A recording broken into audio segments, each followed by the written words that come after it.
வணக்கம். எட்டி டாக்ஸ்ல என்ன செய்தியை பார்க்க போறோம்னு கேட்டீங்கன்னா, கைது செய்த விஜய், கதறிய ஸ்டாலின். உங்க எல்லாருக்கும் தெரியுமே, காலையிலே விளாத்திக்குளம் திமுக எம்எல்ஏவை காவல்துறையினர் கைது செய்தார்கள் என்ற விஷயமானது உங்க எல்லாருக்குமே தெரியும்.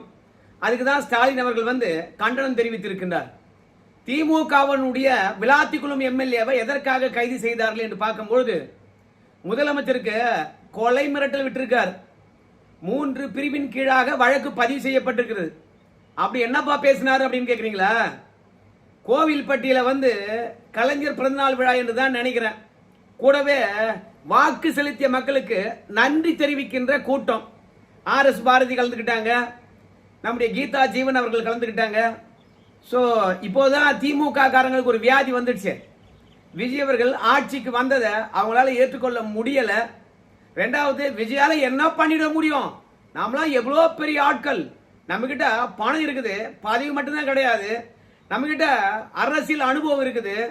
ரெண்டாவது, பல முறை சிறைக்கு போயிட்டு வந்திருக்கிறோம். அங்க என்ன நடக்கும்னு நம்மளுக்கு தெரியும். தொண்டர்கள்லாம் மொத்தமா சோர்ந்து போயிருக்கிறாங்க. அவங்கள சுறுசுறுப்பாக்க வேண்டும். விஜய் திமுக வாக்கு வங்கியை சுத்தமா காலி பண்ணிட்டாரு. மீண்டும் திமுக எழுந்து வர வேண்டும் என்றால் வன்முறையான பேச்சு, ஆபாசமான பேச்சு, அசிங்கமான பேச்சு, கொலை மிரட்டல் பேச்சு, மொத்தமாக மக்கள் எவ்வளவு விறுவிறுப்பா இருந்தா பார்ப்பாங்களோ அவ்வளவு விறுவிறுப்பா பேசுறது. அட, கட்சிக்காக 2 பேரை பலி கொடுத்தாதான் என்ன அப்படின்னு திமுக தலைமை நினைச்சிருச்சு என்னவோ தெரியல. எல்லாருக்கும் ஒரு இன்ஸ்ட்ரக்ஷன் கொடுத்துட்டாங்க. பொதுக்கூட்டத்தில் நீங்க ஏறினீங்கன்னா நீங்க பேசுகின்ற பேச்சு கண்டிப்பாக ஊடகத்தில் வரணும். இப்ப அதிமுக கூட தான் அடிக்கடி போராட்டம் நடத்துது. ஆனால் அந்த போராட்டங்கள் என்னைக்காவது ஊடகத்தில் வந்திருக்குதா? ஒரு பெட்டி செய்தியா வந்திருக்கும். ஆனா நிச்சயமாக விவாத பொருளாக்குற அளவுக்கு அதிமுக போராட்டங்கள் வந்திருக்காது. ஆனால் சாதாரணமாக மக்கள் பிரச்சனைக்காக போராடாத திமுக தன்னுடைய குடும்ப பெருமையும், தங்களுடைய தலைவருடைய பெருமையும், தங்களுடைய பெருமையும் மேடைதோறும் ஏறி பேசி மக்களை திமுக ஆதரவா மாற்றக்கூடிய வெட்டி கூட்டங்கள் மட்டுமே திமுக போட்டுட்டு இருக்குது.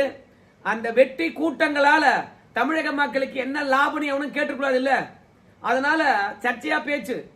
அப்பதான் தவேக்காக்கு போனவங்க இங்க வருவாங்க அப்படின்னு சொல்லிட்டு டெக்னிக்கலா அனிதா ராதாகிருஷ்ணன் இருந்து ஜென்சி இளைஞர்களுடைய சந்திப்பு வரைக்கும் ஒன்னு முதலமைச்சர் அவர்களை ஆபாசமா பேசுறது, இல்லையா தனி மனித தாக்குதல்ல ஈடுபடுவது, இல்லையா அவருடைய குடும்ப பிரச்சனையை இழுத்து விடுவது, அப்படி இல்லையா கொலை மிரட்டல் விடுவது.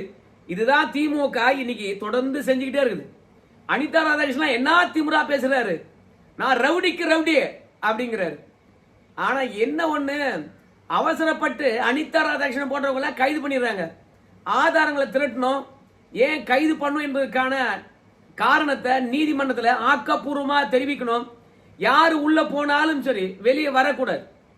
இந்த அனிதா ராதாகிருஷ்ணன் அவர்களை கைது பண்ணுகின்ற போதும் சரி, ஜென்சி இளைஞர்களை கைது பண்ணுகின்ற போதெல்லாம் சரி, தவேகா ஒரு தப்பு பண்ணிருந்தது. என்ன தப்பு பண்ணிருந்தது என்று பார்க்கும்போது, அரசு வழக்கறிஞர்களை நியமிக்காம இருந்தாங்க.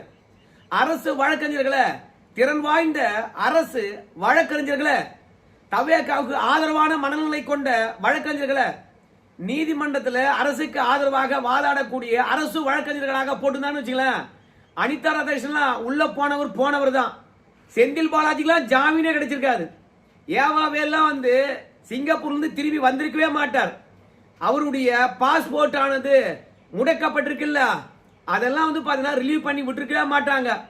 அதனால அந்த தருணத்தில் சரியா அனுபவம் வாய்ந்த அரசு வழக்கறிஞர்களை போடல. ஆனா இப்ப போட்டாங்கன்னு சொல்றாங்க. அப்படி போட்டதுனாலதான் இன்னைக்கு விளாத்திக்குளம் திமுக எம்எல்ஏவை கைது பண்ணிருக்காங்க. ஏம்பா அவர் என்னவோ பேசினார்னு சொன்னா அதை சொல்லலையே அப்படின்னு கேக்குறீங்களா?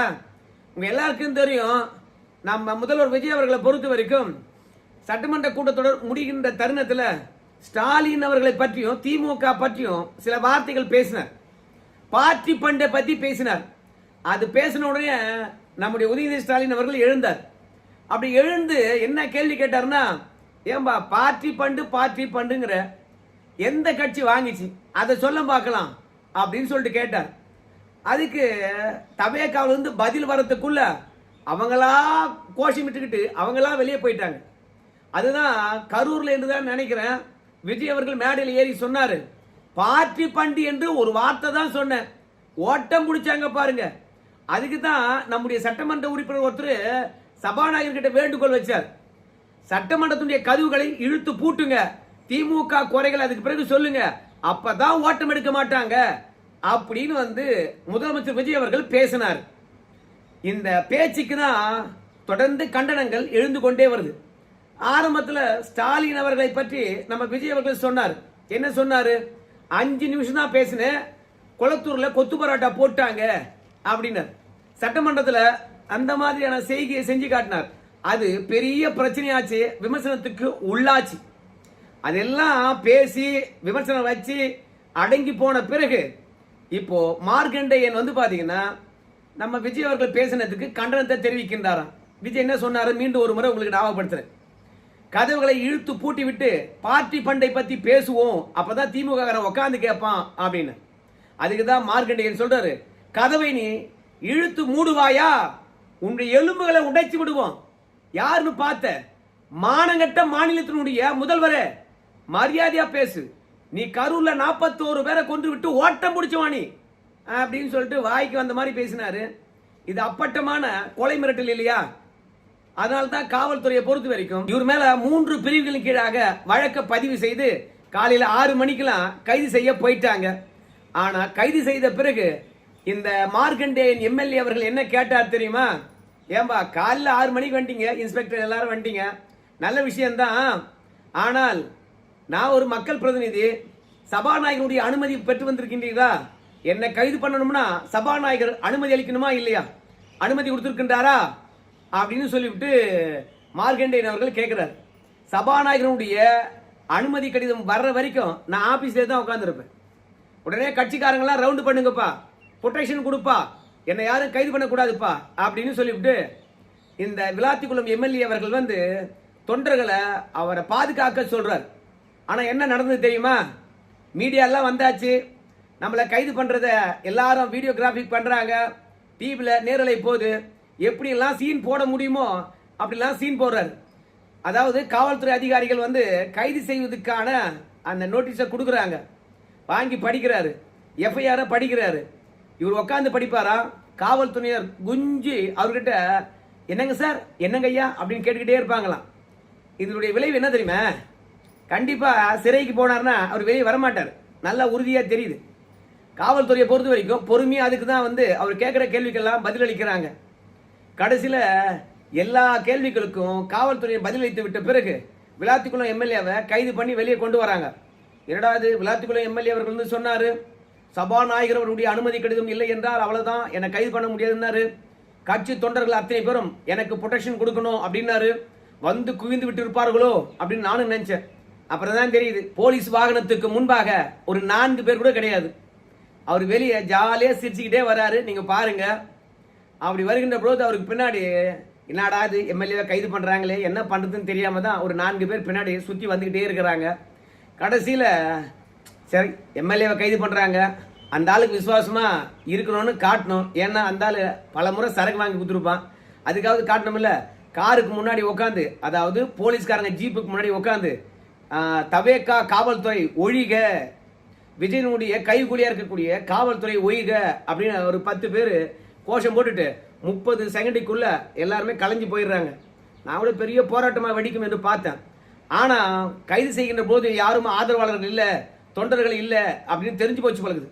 அதற்கு பிறகு இந்த விளாத்திக்குளம் எம்எல்ஏ அவர்களை கைது பண்ணி போனாங்கல்ல, உடனே தூத்துக்குடி எஸ்பி அலுவலகத்துக்கு போயிட்டாங்க. போயிட்டு நாங்கள் எஸ்பியை சந்திக்கணும், நாங்களாம் முன்னாள் அமைச்சர்கள் அப்படிங்கிறாங்க. எங்க தலைவர் என்னாச்சுன்னு கேட்டு வர சொன்னாரு, நீங்க எங்களை மடங்கினா கூட நாங்க உள்ள போவோம் அப்படின்னு அனிதா ராதாகிருஷ்ணனும் கீதா ஜீவன் அவர்களும் அலப்பறை பண்றாங்க. பாளையங்கோட்டை எம்எல்ஏ வந்திருக்கார், தூத்துக்குடி எம்எல்ஏ வந்திருக்கின்றார், கோவில்பட்டி எம்எல்ஏ வந்திருக்காரு. யாரு எனக்கு என்னங்க, அவர் தப்பு பண்ணிக்கிறாரு, அவர் கொலை மிரட்டல் விட்டுருக்காரு. சட்டம் ஒழுங்கு சீர்கட்டு போயிடுங்க. அதுலயும் 3 பிரிவு. என்னென்ன பிரிவுன்னு கேட்டீங்கன்னா, பொது அமைதிக்கு குந்தகம் விளைவிப்பது, 2வது கொலை மிரட்டல், 3வது பாத்தீங்கன்னா வெறுப்பு பேச்சு. இந்த 3ல தான் அவர் கைது செய்யப்பட்டிருக்காரு. அதனால நீதிமன்றத்தில் பாத்துங்களேன், இங்க ஏன் ஸ்டேஷனுக்கு முன்னாடி கத்துறீங்க? இல்ல நாங்க எஸ்பியை பார்க்க போறோம், பாருங்க எஸ்பி அவர்கள் அனுமதி கொடுத்தா உங்களை நாங்களே கூட்டும் வரோம் அப்படின்னு காவல்துறை வந்து கூலா பதில் சொல்லுது. கடைசி வரைக்கும் கத்திட்டு நாங்க நீதிமன்றத்தில் பார்த்துக்கிறோம் அப்படின்னு சொல்லிட்டு அனிதா ராதாகிருஷ்ணனும் கீதா ஜீவன் அவர்களும் காவல் நிலையத்துக்கு முன்பாகவே உட்கார்ந்து இருந்தாங்க. இதற்கிடையில நம்முடைய கனிமொழி அவர்களும் மு.க. ஸ்டாலின் அவர்களும் இந்த கைதுக்கு தன்னுடைய கண்டனத்தை பதிவு செய்திருக்கின்றார்கள். கனிமொழி அவர்களை பொறுத்த வரைக்கும் விமர்சனங்களை இந்த அரசாங்கம் ஏற்றுக்கொள்ள மாட்டுது. எதிர்கட்சியுடைய குரல் வழியை நசிக்கிறாங்க. முதல்ல கண்டனத்தை பதிவு செய்து கொள்கின்றோம். பாருங்க, காவல்துறை வச்சுலாம் மிரட்டி ஓடிக்கு எங்கெல்லாம் அடக்க முடியாது, அதனால அவரை விடுதலை பண்ணுங்க அப்படின்னு சொல்லிட்டு கனிமொழி அவர்களுடைய கண்டனம். ஆனா ஸ்டாலின் அவர்களை பொறுத்த வரைக்கும் கொஞ்சம் நெஞ்சில்ல மிக பெருசா வந்து கண்டன அறிக்கையை வெளியிட்டு இருக்கின்றார். ஏன்னா எம்எல்ஏக்களை கைது செய்கின்ற போது கண்டனம் தெரிவிக்கவில்லை என்றால், ஏண்டா உங்களுக்காக தானே பேசினேன், உங்க குடும்பத்துக்காக தானே பேசினேன், திமுக தானே பேசினேன், வாயை திறக்கவே மாட்டேங்கிறீங்க, உங்களை கைது செய்ய வரல, எங்களை மட்டுமே கைது செய்யறாங்கன்றதுனால கவனம் இருந்துட்டியோ, உடனே அதிமுக போர்க்கொடி உயர்த்துற மாதிரி இங்கேயும் போர்க்கொடி உயர்த்தினாலும் என்ன பண்றது? அதனால உண்மையாவே வந்து கட்சி எம்எல்ஏக்கள் மீது பாசம் இருப்பது போன்று பரிவு இருப்பது போன்று ஒரு பெரிய கண்டனத்தை வாசித்திருக்கின்றார். ஜனநாயக பண்புகள் அறவே இன்றி செயல்படும் தவேக ஆட்சியில் விளாத்திக்குளம் எம்எல்ஏ மார்கண்டேயன் அவர்கள் கைது செய்யப்பட்டிருப்பது கடும் கண்டனத்தை தெரிவித்துக் கொள்கின்றேன். தெரிவிச்சுக்கோ, யார் கேட்டாங்க? அதனால விளாத்திக்குளம் எம்எல்ஏவுக்கு விடுதலை கிடைக்கும் போதே என்ன, ஆட்சியில் நடைபெறும் தவறுகளையும் அவலங்களையும் சுட்டிக்காட்டும் திமுக முன்னாள் அமைச்சர்கள், சட்டமன்ற உறுப்பினர்கள், இணைய ஆதரவாளர்கள் என அனைவரையும் தொடர்ந்து வேட்டையாடி வருகிறது டேக் டைவர்ஷன் மாடல் தவேக அரசு. எல்லாவற்றையும் திசை திருப்புகிறது தான். அதனால திசை திருப்புகின்ற அரசு. ஆமா, விஜய் அரசு உண்மையாகவே திசை திருப்புகின்ற அரசு தான். என்ன பெருசா சாதிச்சிட்டாங்க, திமுக காரர்களை கைது பண்றாங்க, அது ஒண்ணுதான் நமக்கு மகிழ்ச்சியா இருக்குது. அவதூறு வழக்குகளில் கூட எதற்கு தொடர்பில்லாத குற்றப்பிரிவுகளை சேர்க்கின்றீர்கள் என நீதிபதியிடம் சமீபத்தில் தானே குட்டு வாங்கினீங்க. ஆமா, ஏன்னா ஒருத்தரை கைது பண்ணிக்கின்ற போது அவதூறா பேசியிருந்தாருன்னா அவதூறு வழக்கு தான் போடணும்.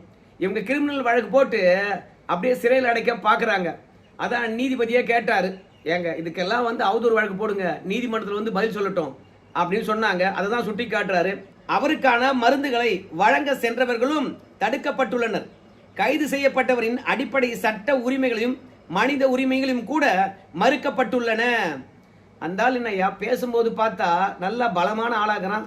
கைது செய்யப்பட்ட பிறகு மட்டும் என்னன்னு தெரியல, மருந்து வேணும், மாத்திரை வேணும்.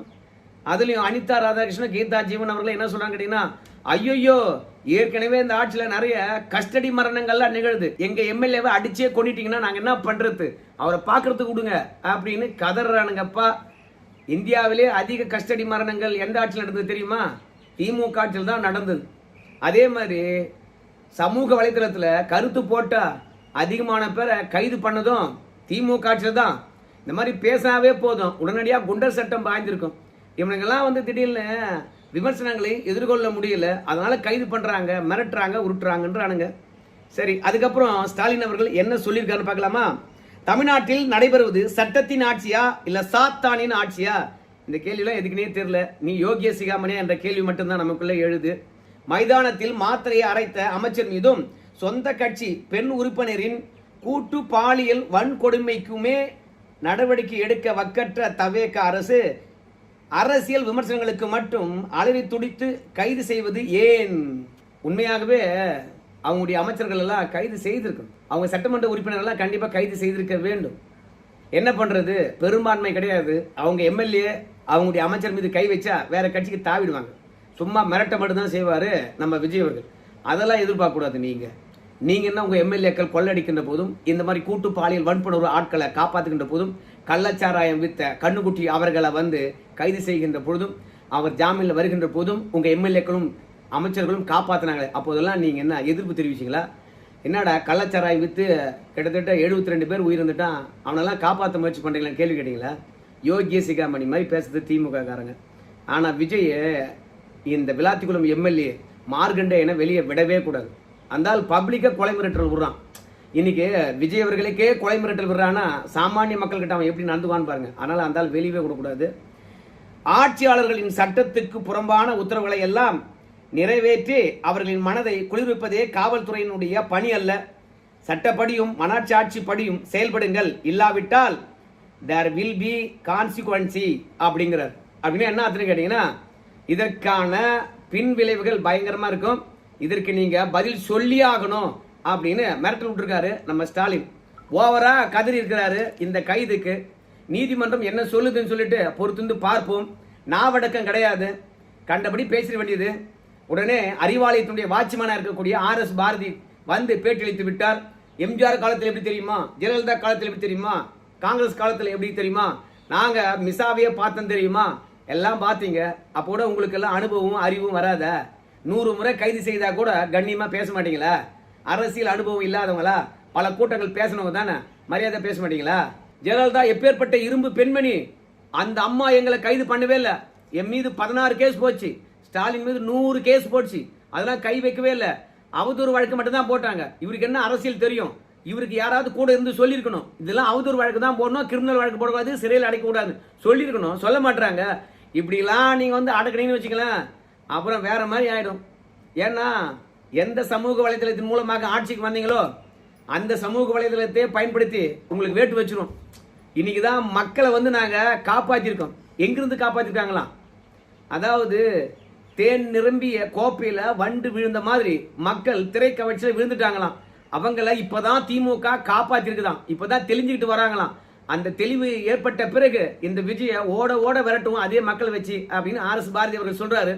ஏயா யார் யாரையோ கைது பண்றீங்க, இந்த RS பாரதி மட்டும் விட்டுறீங்களே? எப்ப பார்த்தாலும் வந்து ஆளுகின்ற ஆட்சி எதுவா இருந்தாலும் மிரட்டிக்கிட்டே இருக்கிறான். இவனை தூக்கி உள்ள போடுங்களேன். இவனுடைய சமுதாயத்துக்கு பெருசா வாழ்க்கை கூட கிடையாது, பயப்பட தேவையில்லை. என்ன சொல்றது? சரி நண்பர்களே, இந்த வீடியோ கருத்து சொல்லுங்க. நன்றி.